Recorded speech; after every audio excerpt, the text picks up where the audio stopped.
سلام تعنا بالليل خبركم تخطاتلتي تلفزيون دمص ويان تግራይ ዕለታው ዜና ነው ብፁዕ ቅዱስ አቡነ ማትያስ ኣብ ልዕሊ ህዝቢ ትግራይ ዝተፈጸመ መጽናዕት ዓሌት ብምኹናን ዝሕለፍዎ መልእኽቲ መዘራረቢ ዛዕባ ሚድያታት ዓለምና ምዃኑ ቀፂሉሎ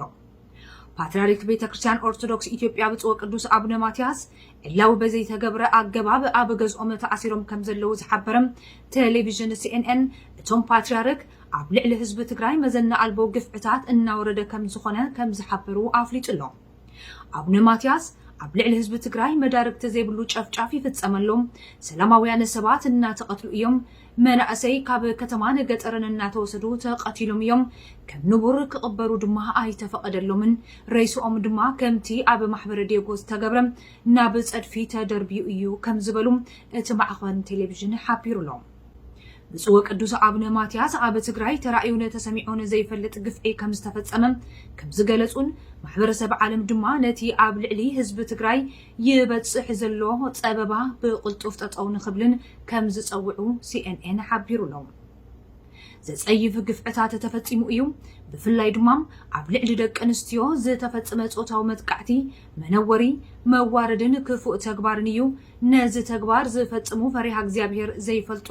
ንወዲ ሰብ ፍጹም ክብሪ ዘይብሎምን እዮም መንግስትታት ዓለምና ነቲ ተግባር ጠጠው ንምባል ሓደ ነገር ከገብሩ ይግባእ ነዚ ጨፍጫፍን ቅትለትን ብቅልጡፍ ደው ንምባል ክውስኑ ይግባእ ዓለም ነዚ ክፋእ ጠጠው ንምባል ክቃለስ ኣለዎ ብምባል መልእኽቶም ከም ዝሕልፉ እቲ ዜና አገንዚቡሎም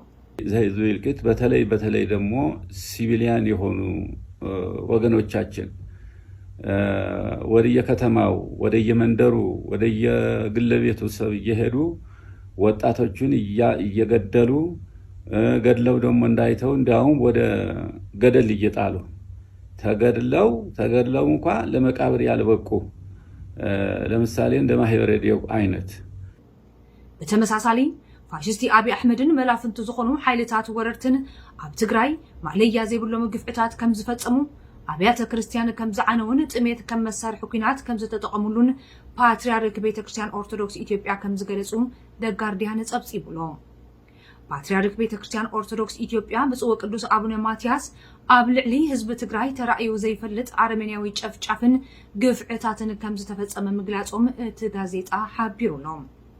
አቡነ ማትያስ ኣብ ልዕሊ ህዝቢ ትግራይ ዝተኣወጀ መጽናዕት ዓሌት ብምቋምን ነቲ ዝተፈጸመ ግፍዕታት ብምኹናንን ዘሕልፍዎ መልእኽቲ ክሳብ ሕዚ ዓበይቲ ሚድያታት ዓለምና እናጸብጽቡ እዮም በአብያተ ክርስቲያናት ላይ ይተኩሳሉ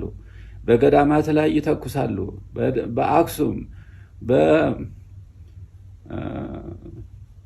በደብረ ዳሞ በአክሱም ወደ ደብረ ዳሞ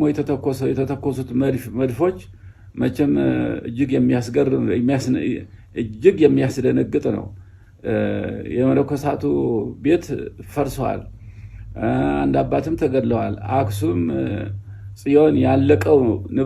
ንብረታቸውን ለመጠበቅ ወይም ደግሞ ለዓለማስነካት ወይም ለዓለማስወረር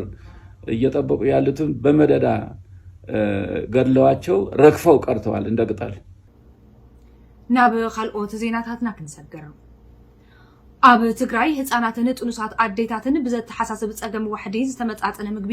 እናተሳቅዩ ከም ዝኾኑ ተፈሊጥሎም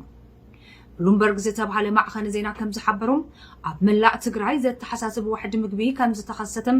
ብፍላይ ድማ ህፃናትን ጥኑሳት አዴታትን ብዘተሓሳስብ ጸገም ዋሕዲ ዝተመጣጠነ ምግቢ እናተሳቅዩ ከም ዝኾኑ ተፈሊጥሎም ህፃናት ብዋሕዲ ዝተመጣጠነ ምግቢ እናሞቱ ከም ዝኾኑን ካብተን ምርመራ ዝተገብረለን 4447 አዴታት ድማ እተን 2721 ብዋሕዲ ዝተመጣጠነ ምግቢ ከም ዝተጎድኣን እቲ ዜና ሓቢሩሎም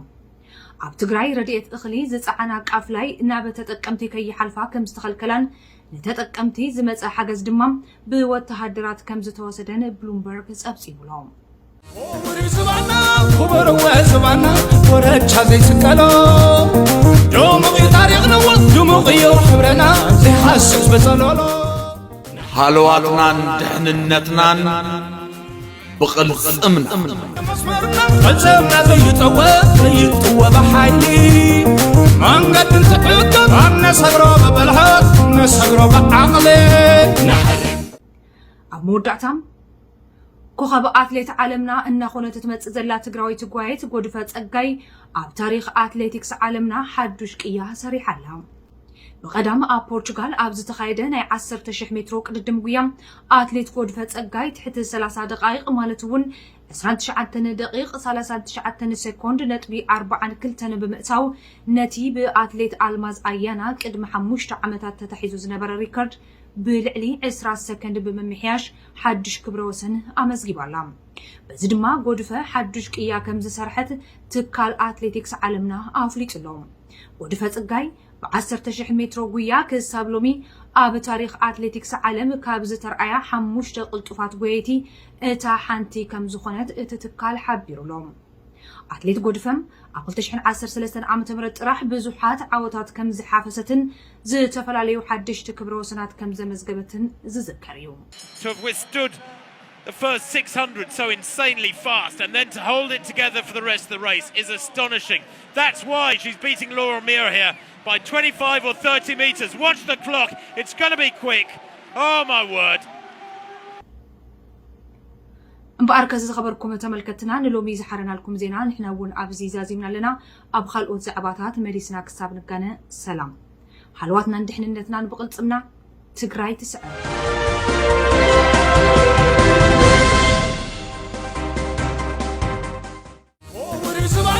خبر وزوانا ورج هذي سكالو دموغي تاريخنا ودموغي وحبرنا زحسس بزلولو حلواتنا دحننتنا بقلصمنا فلسفنا زي طوى بحيلي من قد انتقدت عنا صبرو ببلحات نصبرو بعقلي